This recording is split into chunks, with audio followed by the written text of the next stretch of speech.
साथियों नमस्कार। कल की वीडियो में आपने देखा था कि किस प्रकार श्री कृष्ण जी ने विभिन्न प्रकार के यज्ञों के बारे में अर्जुन को बताया और अंत में उन्होंने ये कहा था कि इस प्रकार के यज्ञ मन, इंद्रिय और शरीर की क्रिया द्वारा संपन्न होने वाले जो यज्ञ हैं, इनको तू तत्व से जानकर उनका अनुष्ठान अगर तू करेगा, उनको अनुष्ठान पूर्वक करने पर तू सर्वथा कर्म बंधनों से मुक्त हो जाएगा। इस प्रकार श्री कृष्ण जी ने कल बताया यहाँ पर।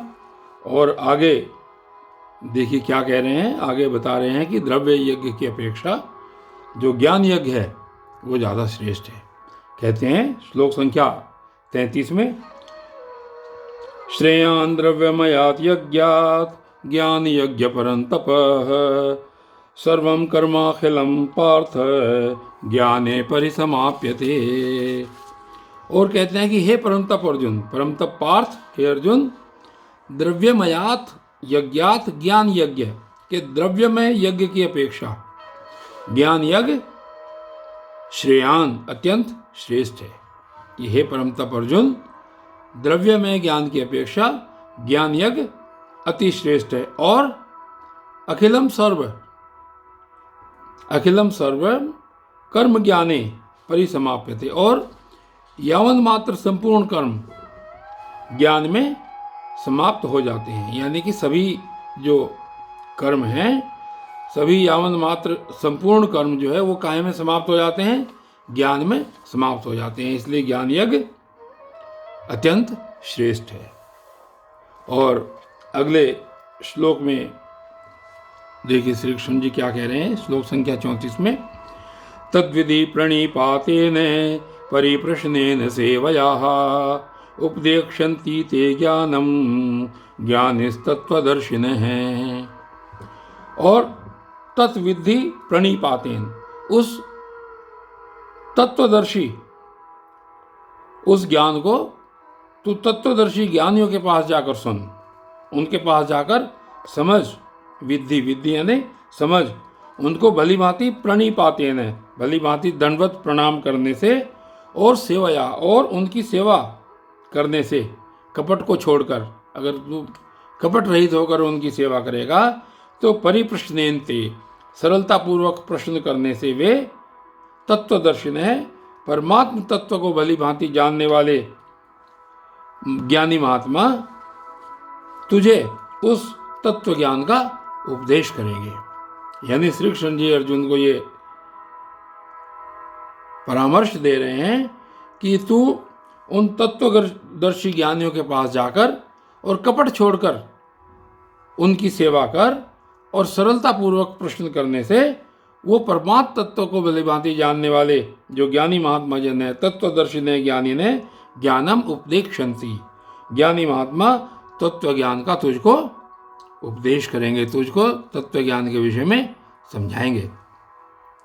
और फिर तत्व ज्ञान के क्या फल होते हैं उसके बारे में श्री कृष्ण जी बता रहे हैं अर्जुन को। देखिए सुनिए श्लोक संख्या 35 में, यज्ञात्वा न पुनर्मोहम एवं या शशि पांडव येन भूतान्य शेषेण द्रक्ष्यात्मन्यथो मयि। अर्थात यन ज्ञात्वा पुनः एवं, जिसको जानकर फिर तू इस मोह को प्राप्त नहीं होगा। पुनः एवं मोहम न यास्यसि, जैसा तुझे इस समय मोह उत्पन्न हो रहा है, जैसी अज्ञानता तेरे अंदर इस समय उत्पन्न हो रही है, कि जो ज्ञानी जन तुझको तत्व का उपदेश करेंगे उसको जानकर फिर तू इस प्रकार मोह को प्राप्त नहीं होगा। और क्या होगा? और हे अर्जुन, तथा हे अर्जुन पांडव, जिस ज्ञान के द्वारा तो संपूर्ण भूतों को और अशेषेण निशेष भाव से आत्मनि, अपने में, अथो मयि, और अपने में और पीछे और बाद में मुझ सच्चिदानंद परमात्मा में देखेगा। क्या देखेगा? कि संपूर्ण भूतों को निशेष भाव से अपने में और फिर मुझ में सच्चिदानंद घन परमात्मा में देखेगा। आत्मनि अथो मयि द्रक्ष्यसि।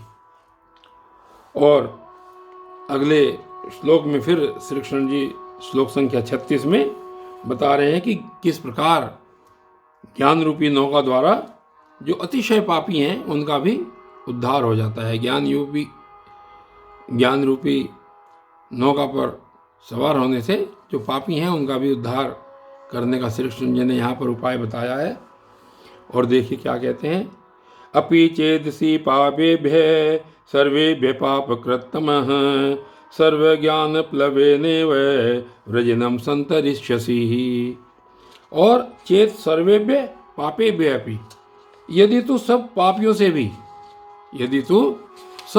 से भी अधिक पाप करने वाला है, अगर तुमने बहुत पाप किए हैं, अगर तू सब पापियों से भी अधिक पाप करने वाला है, असी ज्ञान प्लवेन एवं, और ज्ञान रूपी क्या होगा, निसंदेह ही तू ज्ञान रूपी नौका द्वारा सर्वम संपूर्ण ब्रजिनम पाप समुद्र से संतरिष्यसि, भली भांति तर जाएगा। इस प्रकार श्री कृष्ण जी यहाँ पर अर्जुन को बता रहे हैं कि इस ज्ञान यज्ञ के द्वारा यदि तूने पाप भी किए हुए हैं तो भी अधिक से अधिक पाप करने वाले लोगों से भी अधिक पाप करने वाला अगर तू है तो निसंदेह इस ज्ञान रूपी नौका द्वारा संपूर्ण के पाप समुद्र से, यानी जितने भी तुमने पाप किए हैं उन सब से तू भली भांति पार हो जाएगा।